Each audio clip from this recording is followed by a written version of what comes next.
So let's take opportunity of that to uh, hear something about, or discuss something about the beautiful pastimes of Chaitanya Mahaprabhu.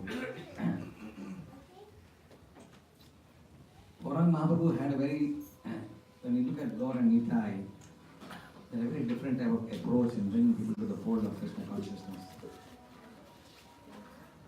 Mahaprabhu's stance was to bring more and more intellectuals of this world in the fold of Krishna consciousness. The Shrestha has Pratapa Sarva Bhattacharya, Keshav Kashmiri, Chand Kazi, right? These were his target people. Because of getting just one of them, just getting Pratapa Maharaj, and the whole kingdom was automatically Krishna conscious. So that was a powerful approach, like Prabhupada also. Just by getting one George Harrison into the movement, he got thousands of people in front of Krishna consciousness. He got a leader, a celebrity, and therefore everyone came. So we'll discuss something about this pastime of his conversion of this great Digvijay Pandit called Keshav Kashmiri. The setting is that Nimai is sitting in the evening, it's almost sunset. See the band of students, and they're discussing about his topic. As you know, Nimai is a grammar teacher. So he's teaching Vyakaran to his students, right?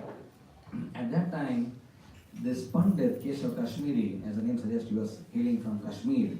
Kashmir is even still today known for people who are Pandits there. So there are still mathas and different ashrams where, so it was a high seat of learning in India in those days. And he had taken this resolve that he would travel all over the country and challenge people in debate. And if you lose to him, you have to sign a certificate, I have lost it to you. And his pride was to gather a bunch of more and more certificates as he went around. And actually he was practically indefeatable. Why? Because he was a direct disciple of Mother Saraswati. And therefore there was no chance that as people got to know about it, that he's coming into Navadvip, the whole terror started.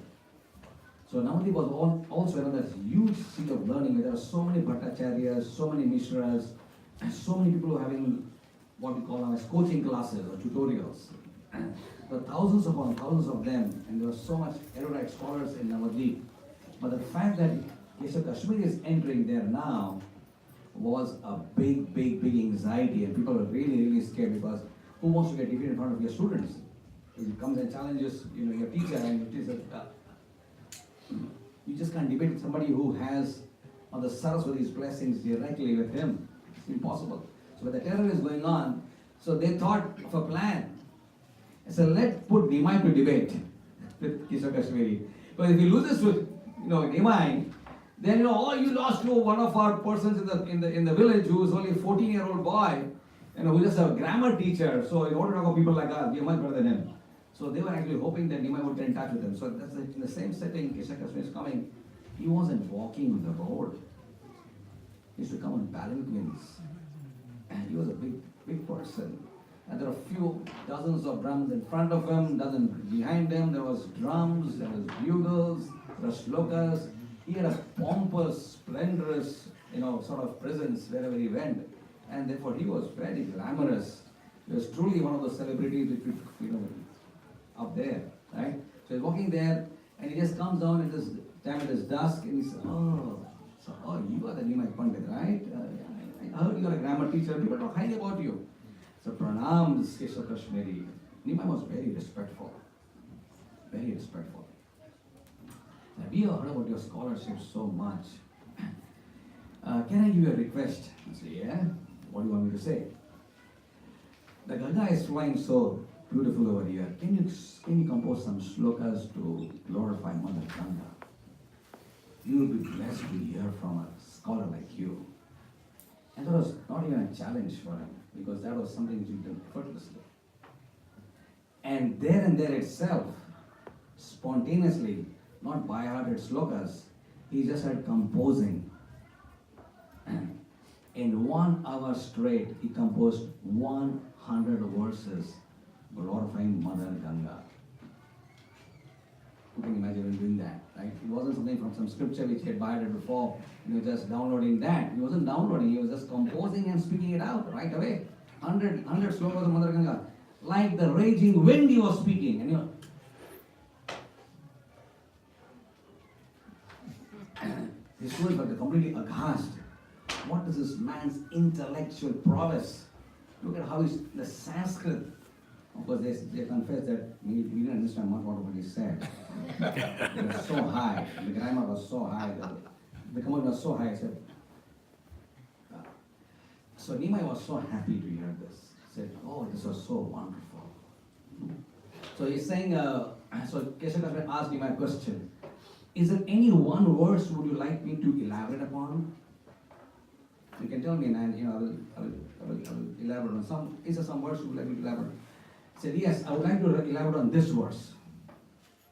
And he composed the 64th verse of what he had spoken, and Nimai just quoted that. And guess what? How did you remember that? I spoke at the speed of the raging wind. So Nimai said, well, see, it's like this. By the grace of the Lord, you have the power to compose. And because the same Lord, I am a Shruti Dhara. And I hear something, I never forget. Well, Keshav Kashmari Maharaj, let me tell you honestly that even though it was very nice, this 64th verse especially has 5 good points and 5 bad points in the composition. What nonsense is this? You are a teacher of grammar. What is you're such an audacious fellow.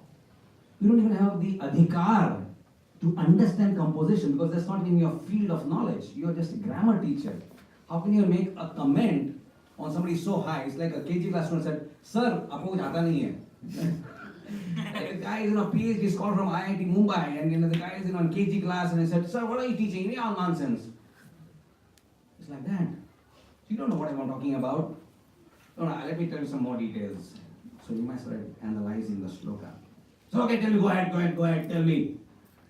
And so for the first time, somebody is standing up to Keshav Kashmari and challenging him. This was a shock for him. And this is just a boy, a young boy. So as regards your 5 bad points, it's very technical. But there's one particular word, and Nima Parents give you a really grammatical analysis, like that. One verse which came in the one phrase came in the sloka is Bhavani Bhartur. Bhavani Bhartur. So Bhavani of course means the wife of Lord Shiva.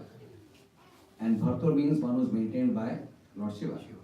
So this verse actually means that Shiva has 2 wives. One is Bhavani and somebody else who is maintaining. Right? So Nimai got him on that point, said Bhavani Bhartur is a redundant verse. It's a redundant word because that indicates that Shiva has more than one wife. So when he analyzed this way, what a shock of his life Keshav Kashmari got. That he wanted to say something, as a defense, but he could see that his mind has been blanked out. Like the hard disk has crashed practically, right? There's a hung intelligence. And he could not give any arguments or any logical reasoning as to why what he said was right? He got completely hung and he knew that Saraswati has abandoned me. And she is now siding with Nimai to defeat me. And he couldn't just understand why would Mother Saraswati leave me and go away when I'm talking to this boy. What is the mistake I have made that she should leave me? Because when he would speak, he was just a voice box. And Saraswati would speak through him. He was quite depressed. And we might say, okay, don't worry. You go back home. You look to be tired now. Right? Take your rest. And meet tomorrow morning. We'll discuss further matters. Right? And as Nimai was speaking of these, he was defeating him, crushing his false ego by giving out those points. All the students are like, now you speak. Bolo. And as the student was laughing, Nimai said, no. He stopped them from laughing. He preserved. Nimai was so sensitive. He did not want his falsehood to be crushed badly and publicly getting humiliated. So to preserve his dignity, he stopped his students from laughing at him and joking at him. He said, you look to be tired. You go home and discuss more. As he went home, Nimai, Ishasimi was thinking something is really wrong.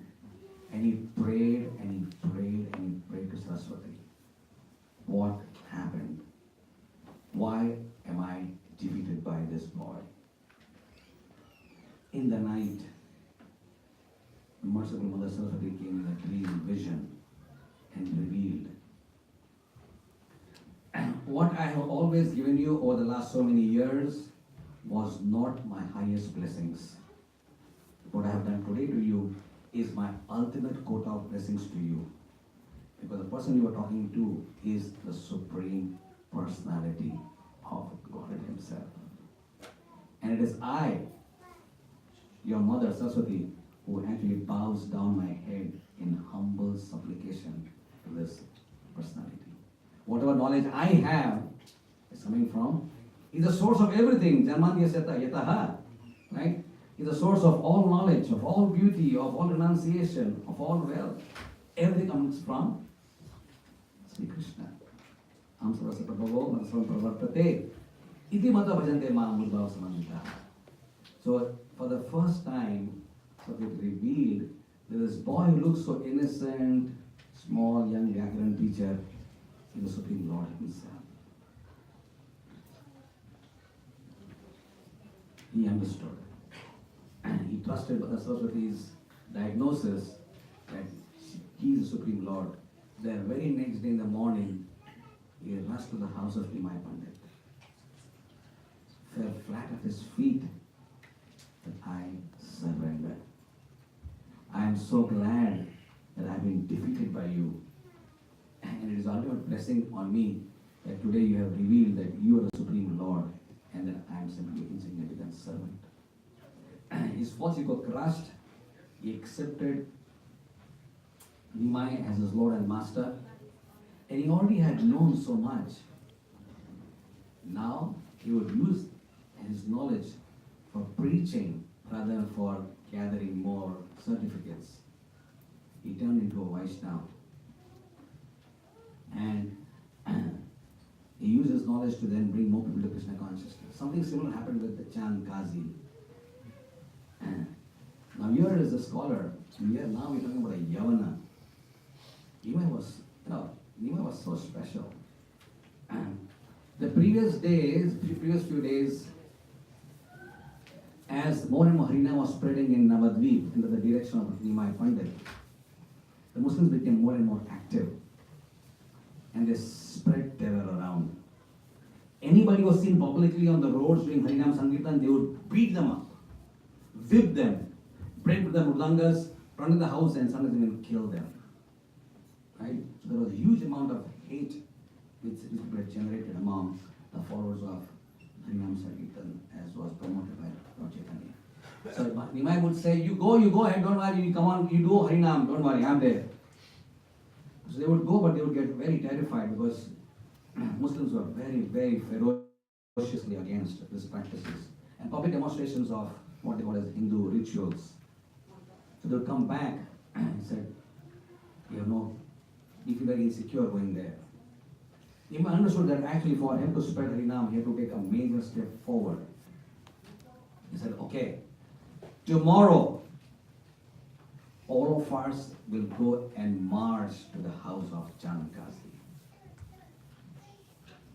So there was the first public civil disobedience movement begun by Nimai Pandit, where the entire Navadvip, the followers, bring your torches and we will all go to the house of Chand Kazi.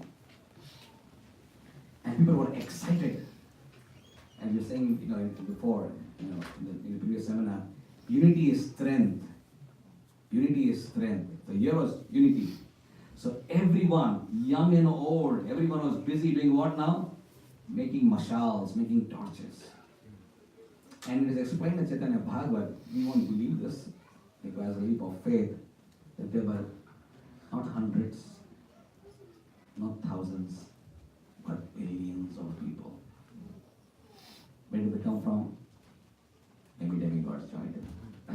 But there are millions of people on the roads, and they are going to walk from Navadvip, the place called Simulia. You go there, now there's a place called Simulia, which was the house of the Chandkazi.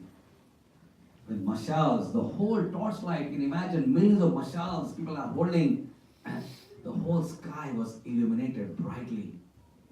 And as the kirtan is going on, Nimai performs this beautiful dance. And Gaur Nataraj, right? The best dancer. Krishna is also Vrindavan Natavar. So his dancing is going on, and Nimai is very tall. He was almost about 7 feet tall. So people from wherever they are in the whole parade, they could see Nimai dancing. And next to him is Nityananda, his dear associate, dancing. Along with him is Thakur Haridas dancing. So there's a beautiful dance going on, Kirtan is going on, and people are just walking with complete confidence that now Nimai is with us. There's nothing to fear. Right? And they go ahead marching forward towards the house of Chandkazi. And with the power of the unity now with them, as they come closer, the sound reaches the house of Chandkazi. I said, why don't you just go and find out what's happening? It looks like some Hindu marriage is going on, and there's some procession is going on. So he sent his soldiers to see what's happening. What happened was very wonderful. As they came closer to see what's really happening,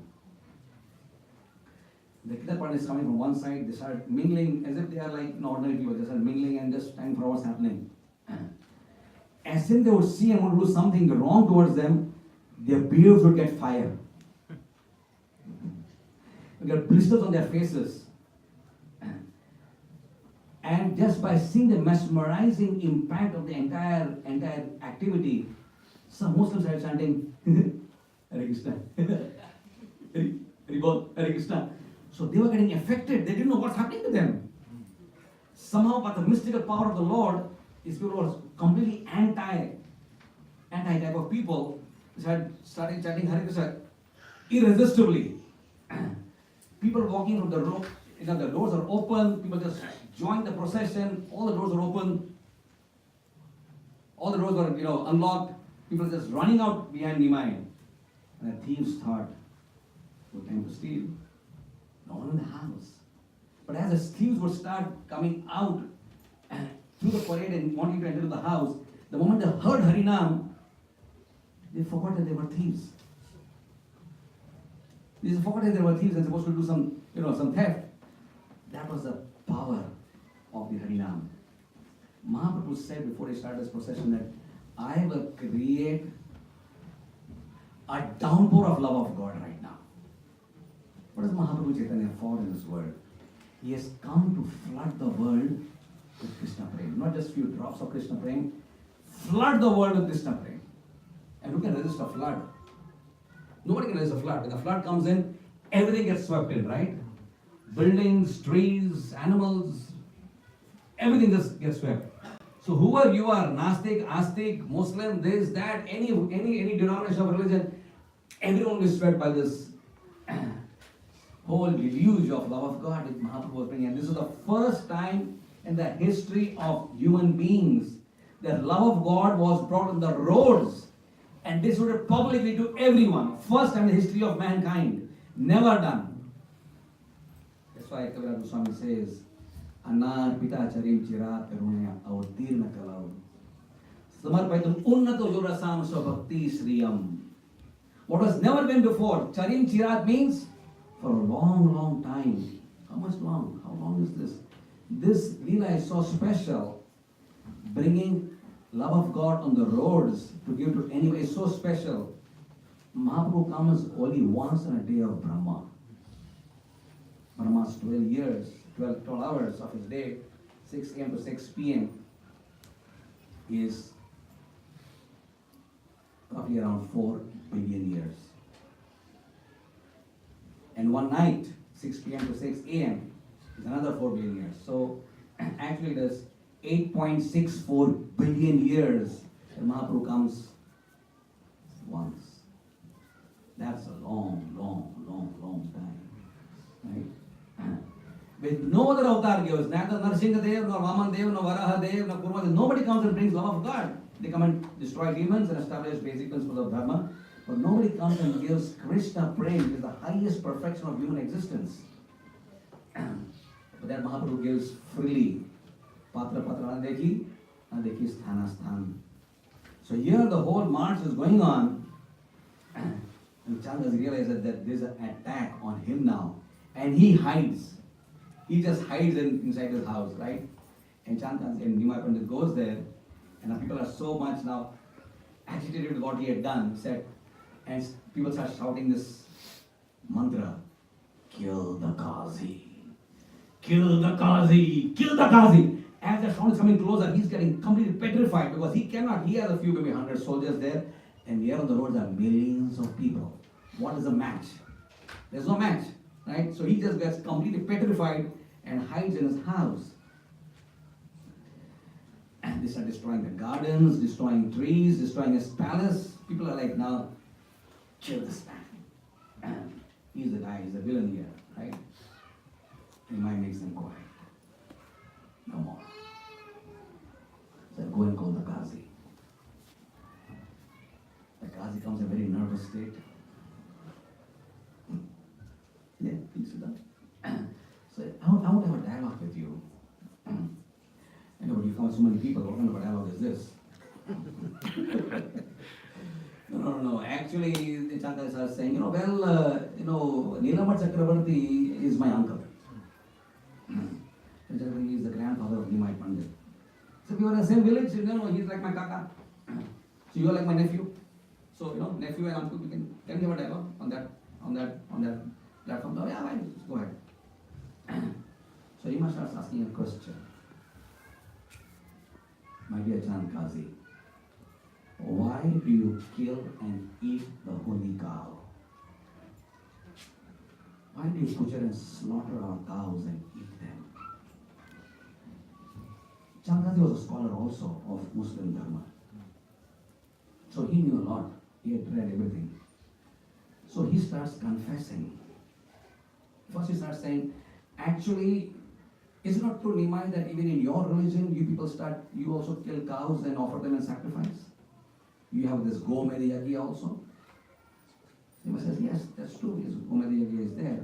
But in those sacrifices, Brahmanas were so powerful that they would, sort of kill an old cow and through mantras again revive the cow and give it a new body. And that was always done with the singular purpose of testing the power of the mantras of the Brahmanas. And in Kali Yuga, 5 things are forbidden. Sannyas, Ashwamedh Yagyas, killing of horses, killing of cows,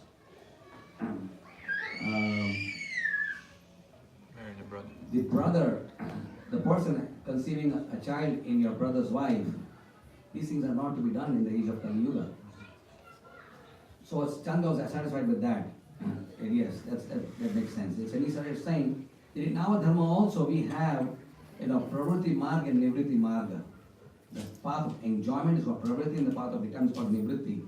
And our scripts also are full of imaginations and so many mistakes. And the dialogue goes on further, the detailed dialogue which goes on. And in the end, Chand Qazi has already heard from his soldiers before about the miraculous impact of Harinam. So Nimai asked a question to him, why did you attack us this time? When you're coming, why did you attack us? You attacked us before, why didn't you do it today? He said, come aside. I want to talk to you separately. I'll tell you something, why I did not do that this time. No, you talk in front of all my associates. We are all part of family. So Chand Qazi went a little bit separate out inside and opened his shirt. And lo and behold, what did he see? And on the day when he had broken the Bodanga, that time when he was on his bed, a ferocious lion, roaring, had climbed on his chest and had taken his nest and was stuck it in his chest and said, I am going to kill you. Right? Because you broke the mridanga, I will tear open your chest. So Dwarkadheesh, his eyes are closed, he's petrified, he's sweating, he's scared to death. You see that huge lion, sitting on his chest. And the lion comes down and says, your offense is still not so grave. I shall leave you for now, but if you again harm my Sankhya movement, I will kill you and I destroy all the meat eaters. And he growls and he goes away. And you can see the marks are still there. Narasimhadev Bhagavan ki Jai. This is Narasimhadev. So Sankhya movement is protected, promoted by Lord Chaitanya and protected by Narasimhadev. And there, Chandranji, deep within his heart, could understand the person I'm talking to is the Supreme Personality of God. And this ferocious, hateful, violent, terrorist person, by the power of the grace and love of Nimai Pandit, melts away. And he surrendered his life as a Vaishnava. Who is Chand Kazi? Chand Kazi is the same Kamsa of Krishna Leela. What was Kamsa? Kamsa had subjugated all the demons of the planet. Putana, Bakasur, Aristasur, Vyomasur, all these giant demons who demigods could not even handle at all. Bakasur, who could be even killed by the Yamadanda of Yamaraj. Such powerful demons are all magnificent of Kamsa. That ferocious Kamsa is again come in Mahaprabhu's Leela as Chand Kazi. Right? And look at what he's doing now. In Krishna Leela, what did he do? Vinashayacha Sushritam. But in this Leela, Mahaprabhu has brought Sango Pangastra Parshadam Yagya Sankirtana Prayer Iganti Hisumedasaya. In this movement, in this particular Leela of his, he has only once had a Susan Chakra to attempt to kill Madhai. But in that he was prevented from doing by Lord Nityananda. He has probably never held for killing anybody like that. He said. So in this age of Kali Yuga, his beauty, his grace and his love is his greatest astra. Right? Namo Mahavadanyaya Krishna Prema Pradayate Krishnaya Krishna Chaitanya Namine Gaurakushe Namaha. So he is giving the highest achievement of human perfection, way beyond dharma, beyond artha, beyond kama, beyond moksha, way beyond liberation. The highest soul's evolution is to achieve his dormant inherent love for Krishna. We are all lovers of Krishna. Krishna is our ultimate father, ultimate mother. And it's like a child loves his parents. We have dormant love for the Lord in our heart. But it's so difficult to revive that again because we offended the Lord. And therefore Maya has cowed us and kept us away. So we have forgotten the relationship. But simply by this simple process, to revive our own consciousness is so simple. What is the process? Offenseless chanting of Hare Krishna, Krishna Krishna, Hare Hare, Hare Ram, Ram Ram, Hare.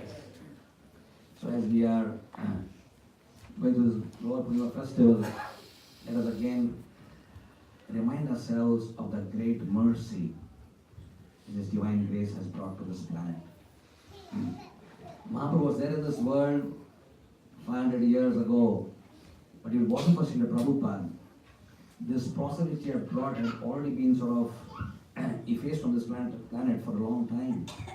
And as Prabhupada's faith in one verse, Prithivite Ache Yad Nagara Vigram, Sarvat Prachar Hobi Moranam. That faith of Prabhupada in that verse, that this name He spread every town and every village of the planet. Prithvi was not India, as people thought. Prithvi was the earth planet. Prabhupada believed strongly that this verse will come to pass. And he took this mantle upon himself, the responsibility that he would humbly assist the Lord in doing this. So on today's day, our heart overflows in gratitude. To Srila Prabhupada who brought Gauravani. Our hearts bow down, our heads bow down in respect and gratitude to Srila Prabhupada for being the perfect representative and the carrier of the compassion of God and Nitai. So let us always remain obligated, indebted. The great souls come to the world, not and what can we give them? What can we give them in return? We cannot give them anything in return. We just have to accept what they have brought for us in gratitude. So we accept Prabhupada's grace as mercy, stay together united and efforts to be customers ourselves and to the best of our capacity give this to the world. Thank you very much.